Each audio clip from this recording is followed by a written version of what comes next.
ಚಿಂದಿ ಉಡಾಯಿಸೋ ಖಾರ ಬಣ್ಣ ರುಚಿಯನ್ನು ನೀಡುತ್ತದೆ. ಮೆಣಸಿನ ಪುಡಿ ಚಿಂದಿ ಉಡಾಯಿಸೋ ಖಾರ ಬಣ್ಣ ರುಚಿ. ವರುಣನ ಆರ್ಭಟಕ್ಕೆ ವಾಹನಗಳೆಲ್ಲವೂ ಕೂಡ ಮುಳುಗಡೆ ಆಗ್ಬಿಟ್ಟಿದ್ದಾವೆ. ಮಾಗಡಿ ರಸ್ತೆ 7ನೇ ಕ್ರಾಸ್ ಸಂಪೂರ್ಣವಾಗಿ ಜಲಾವೃತ ಆಗಿರೋದು.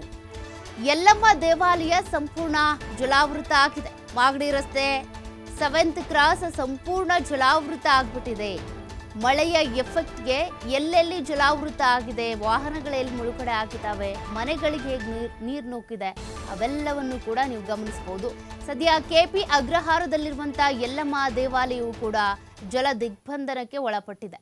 ನೀರಿನಲ್ಲಿ ಮುಳುಗಿದ್ದಂಥ ಬೈಕ್ಗಳನ್ನು ಹೊರತೆಗೆಯೋದಕ್ಕೆ ಅಲ್ಲಿರುವಂಥ ನಿವಾಸಿಗಳು ಹರಸಾಹಸ ಪಡ್ತಾ ಇದ್ದಾರೆ. ಮಾಗಡಿ ರಸ್ತೆ 7th ಕ್ರಾಸ್ನ ದೃಶ್ಯಗಳನ್ನು ನೀವು ಗಮನಿಸ್ತಾ ಇದ್ದೀರಾ. ಯಾವ ರೀತಿಯಾಗಿ ಅಂದರೆ ಮನೆ ಹೊರಗಡೆ ಬೈಕ್ ಪಾರ್ಕ್ ಮಾಡಿರ್ತಾರೆ, ಬಟ್ ನೋಡಿ ಅರ್ಧಕ್ಕರ್ಧ 2 ವೀಲರ್ಸ್ ಎಲ್ಲವೂ ಕೂಡ ಮುಳುಗಡೆ ಆಗ್ಬಿಟ್ಟಿದ್ದಾವೆ. ಅವುಗಳನ್ನ ನೀರಿನಿಂದ ಹೊರ ಎತ್ತೋದಕ್ಕೆ ಅಂತ ಜನರು ಟ್ರೈ ಮಾಡ್ತಿದ್ದಾರೆ. ಈ ರೀತಿಯಾಗಿ ವೆಹಿಕಲ್ಸ್ಗಳು ಮುಳುಗಡೆ ಆಗಿಬಿಟ್ರೆ ಒಂದು ಬ್ಯಾಟ್ರಿ ಹೋಗುತ್ತೆ ಅಥವಾ ಇನ್ನೊಂದು ಮತ್ತೊಂದು ಪ್ರಾಬ್ಲಮ್ ಆಗುತ್ತೆ. ಅವರು ಗಾಡಿಗಳನ್ನ ಸೇಫಾಗಿ ಇಟ್ಕೊಳ್ಳೋದಕ್ಕೆ ಕೂಡ ಆಗ್ತಾ ಇಲ್ಲ. ಎಂಥ ಅಪಾರ್ಟ್ಮೆಂಟಲ್ಲಿ ಇದ್ರೇನಂತೆ, ಲೇಔಟಲ್ಲಿ ಇದ್ರೇನಂತೆ, ಬಟ್ ಅವರ ವೆಹಿಕಲ್ಸ್ ಅಥವಾ ಮನೆಯ ವಸ್ತುಗಳು ಸೇಫ್ ಆಗಿರ್ತಾ ಇಲ್ಲ. ಕಾರಣ ಈ ಮಳೆ ಎಫೆಕ್ಟ್ನಿಂದ. ಅದಕ್ಕೆ ಬೇಕಾದಂಥ ಸಿದ್ಧತೆಗಳನ್ನು ಬೆಂಗಳೂರು ಪಾಲಿಕೆ ಮಾಡಿಕೊಳ್ಬೇಕಾಗತ್ತೆ. ನಿವಾಸಿಗಳ ರಕ್ಷಣೆಗೆ ಅಥವಾ ಅವರು ಹಿತರಕ್ಷಣೆಗೋಸ್ಕರ ಬೇಕಾಗಿರುವಂಥ ವ್ಯವಸ್ಥೆ.